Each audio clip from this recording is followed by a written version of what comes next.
All right, this is a regularly scheduled meeting of the Finance Committee, April 17th at 5:15. And once again, I still don't know who's on the committee, but I'm Councilor Trumbull. We have Councilor Dean on the committee and Councilor Fournier. And Councilor Leonard. We have one other. And Dina.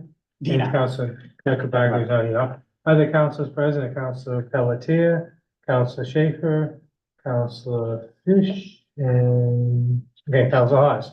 Okay, first item is the consent agenda. Consent agenda is for a workout agreement.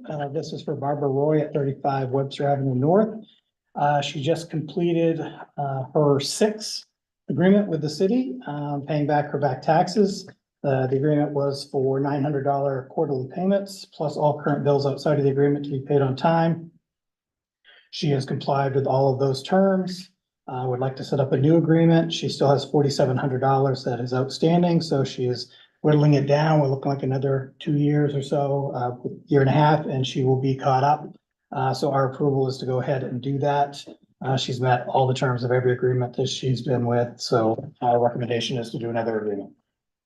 Hearing a motion on this item, So moved. second, Second. and no objection, consent agenda has passage. Thank you. Bids and purchasing. Our first item is for the airport. This is a request to reallocate some funds. As part of our lease agreement with the Customers and Border Patrol, Border Protection, they lease a portion of the airport. And under that agreement, we are required to provide the furniture for the office space that they occupy. And they are in need of some new furniture. So they have obtained a quote for the furniture, which came in at $58,771.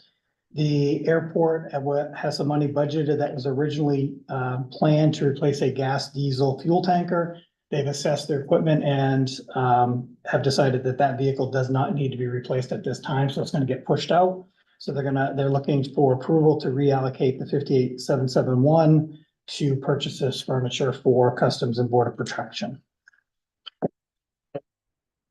I'm guessing the old furniture at City Hall wouldn't work for them, huh? Yeah, no, So what they happens- were very particular about their furniture, and they have certain federal regulations. So what happens to the old furniture that's there? I'm actually not sure. Most likely it's gonna just get disposed of, but I can talk to Jose about if there's any reuse for that. Okay. I'm hesitant to put this correction in because it's in the whole thing, but is borders misspelled in every? Oh, yes, it is. Yes, it is Okay. misspelled. A Thank number of you. times, okay. Number of times, yes. Okay. I missed that when I was reading these memos. Okay. Is there a motion on this item? So moved. Second? Okay, no objection, this item has passage. Thank you. Our next item is also from the airport. This is a request to waive the bid process in regards to the new parking lot that has been being discussed. The $6.5 million has been approved to move from the unappropriated to help fund this. The goal is to get the parking lot completely finished and operational before the Thanksgiving holiday.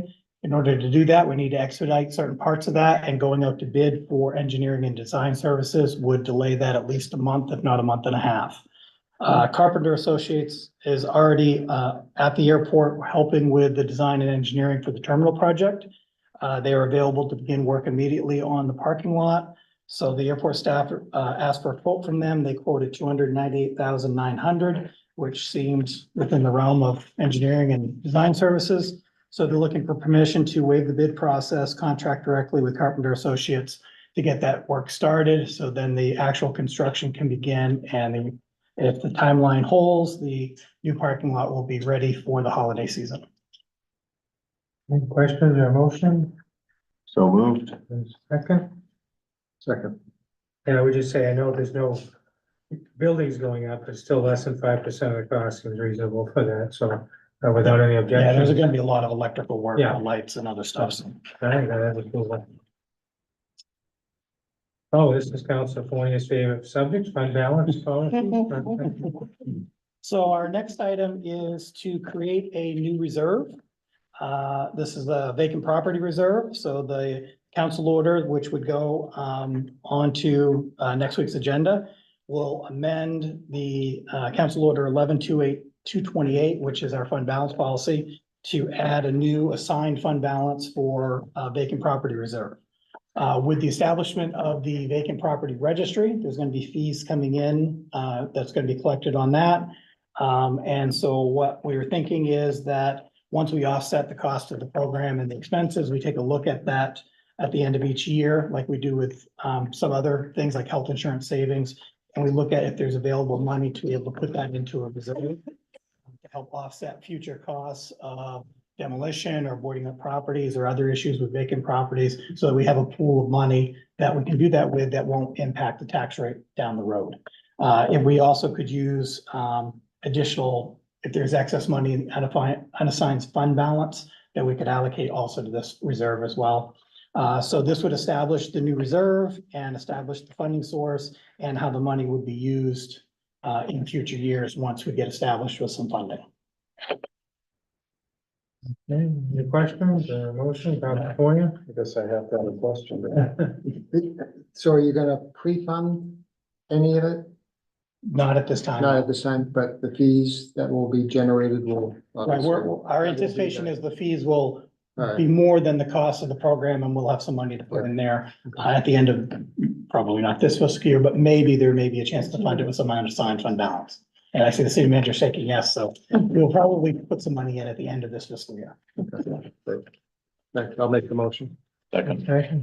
Would this, fund be used to buy properties? Because we usually use some CDBG money now if we want to buy properties. Right, it could be, depending on the situations. Sure. CDBG has funding available in certain neighborhoods, certain circumstances that we can use. This would be another potential funding source for property that we may be able to use to acquire vacant property, and then be able to use it for other purposes. Most likely housing, because I know that's the priority, so, it'll just give us another source of funds that we might be able to do things with that won't directly impact the tax rate. Okay. Without any objection, this has approval. Jose, we approved the Carpenter Associates already. You're all set with the parking lot. Last item. So our last item is, this is moving unassigned fund balance to fund reserves. So this is, based upon where we're at for the end of fiscal year 23, June 30th of 23. The audit is not completely finished yet. I did reach out to the auditors today. I haven't heard back, so I'm gonna reach out again tomorrow to see where they're at with that. This is based upon, there's no significant changes that we are anticipating, so we're fairly comfortable. This is where we're gonna end up at our fund balance. So at the end of June 30 of 2023, our fund balance was 19.9 million. That is in excess of what our ordinance has. Our ordinance has a range of no less than 8.33 and no more than 16.66% of our operating expenditures should be our unassigned fund balance. At that 19.9 came in at 16.84. So we took a look at it, saw what we could do for some funding opportunities in the reserves. And our recommendation is to move $4.5 million from that reserve to fund the improvement reserve, the fire equipment reserve, the pooled equipment reserve, the energy efficiency reserve, and the bus equipment reserve. Doing that would drop that down to 15.4 million, which is 13.03% of our operating expenditure. So it's still well above the minimum, but it's down a little bit more closer to the middle of what the ordinance says. This is something that we typically try to do every year when we have excess unassigned fund balance, because it's a good way to shift money into reserves, again, to not impact the tax rate of the taxpayer when we're looking to replace equipment or need to do needed repairs.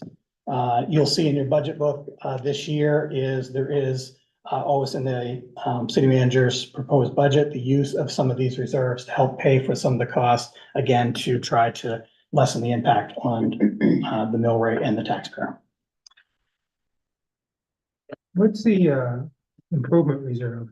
What type of improvements does that? That is typically building improvements. Okay, just generally throughout the city. Yes. So, is there any questions or motion, Council Ponier? so what's the rationale between all those reserves? We take a look at where all of the reserves are, and what their balances are and what our anticipated uses are. not just for the upcoming year, but for capital plans and what is coming up that may be a couple years down the road that we need to have maybe possibly a little bit more in those. And so then we just allocate it out based on, you know, what we think will cover the anticipated 5-year capital plans or have at least some more funding in those plans. So the taxpayers aren't taking such a big of a hit if we have to do a significant repair to a building or buy a larger piece of equipment. And Council Leonard? This might seem a bit of a obtuse question, and please feel free to correct me. Is there a reason why we're discussing this proposed transfer now as opposed to during a more general budgeting workshop? I mean, I just don't want to conflate the two, but Right, typically this type of transfer would occur upon the completion of the audit, which should have happened in December. okay. So this should have already happened, but because we're now, you know, very close to completing the audit, now's the time to take care of that, put this funding into those reserves. So as we're talking about the upcoming budget and we talk about using money from the reserves, some of this funding is now in those reserves to actually be used for the 25 budget. And to clarify, transferring these funds doesn't necessarily mean that we're issuing that these funds are going to be used. We can still talk about these going to other places. This is just to transfer them into. Right, this is to move them into specific Perfect. reserves that have already been established by previous councils for the use of, we know we're gonna need fire equipment. We know that one of the priorities has been energy efficiency. So if we have projects that we can do that with, we can use money out of the efficiency reserve as opposed to, again, impacting the tax rate year, 2 years, 3 years down the road. So this just puts that money away, sort of says, this is what we intend to use it for. But what the specific project is yet to be determined. All right, thank you, David. Other questions or motion on this item? Make a motion. Okay, second? Second. Okay, without any objection, that has a, Thank you, and this will be again on the agenda for next week. okay. So nothing else tonight? That's it. We are adjourned and business and economic development is next.